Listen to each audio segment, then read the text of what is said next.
First question about the creative minority and cognitive dissonance. Creative minority is an idea that came, as far as I know, I have one of the real experts here, Dr. Omar Abdullah Farouk, because he knows Toynbee much better than I do, but I read the abridged version, he read the long version. But Toynbee argues that societies rise and fall based on how they address the challenges that face them. And he argues that when they have a creative minority that is able to present to them solutions to the challenges that face them, they're able to address those challenges and overcome those challenges. And then they'll be faced by a new set of challenges. This is the nature of the world. And so he makes this argument that it's very important for a society to have this creative minority.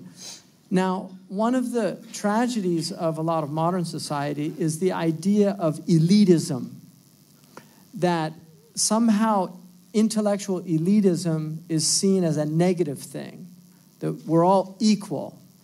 But just like we have world-class athletes and we honor them for their elite athletic abilities, we also have world-class musicians and we honor them for their elite abilities. Now, some of it is purely hard work and discipline, but it's often enhanced by natural ability.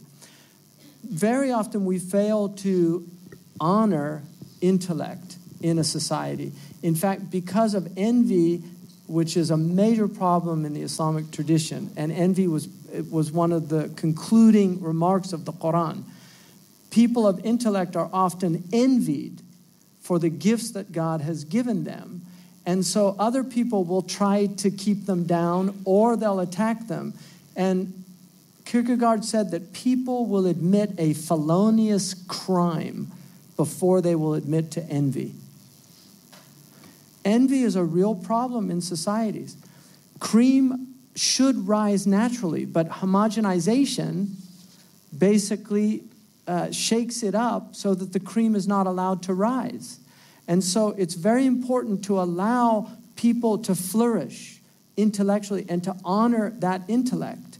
And if a society does that, and also it's very important for those who have been gifted with highly creative minds that they maintain a humility, from the Greek humus, which means the soil of the earth. Because every person, no matter how brilliant they are, is human, and they will be flawed. I learned from process working how important it is to put ideas before you articulate them, to present them to other people that you trust and honor, because very often they'll point out things that you didn't think of. And they'll show you the flaws in your own reasoning. And this is why collective fatwa is so important today for really major issues. Because one person, that burden cannot be put on the shoulder of one person. Amruhum shura bainahum. The Quran says their affair is of mutual consultation. So shawirhum fil amri. Consult them in affairs. And then once you decide to do it, do it. But consult people. The Prophet said, ma khaba min istishar. He will never be destroyed or fail, the one who takes the counsel of others. And shara yashuru is a beautiful word in Arabic. It means to take honey from each of the combs in a honeycomb. That's what shura is.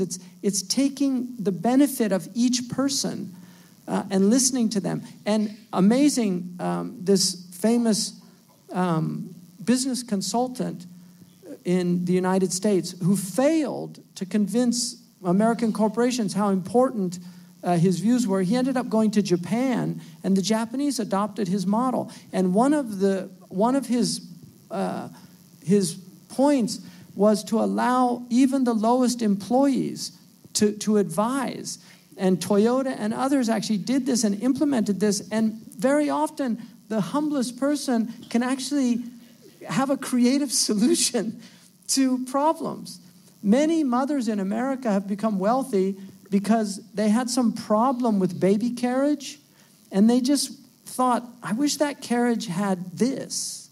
And instead of doing what most mothers do, is just saying, I wish this carriage had this, they actually ended up designing it and then it becomes the standard. Thoreau said, if you build a better mousetrap, then the whole world will find a path to your door to get it. So creativity is very important. Now, in terms of reimagining or even imagining a future, you don't need to reimagine it. Imagine it, because the Muslims haven't imagined a future yet, so let alone reimagine.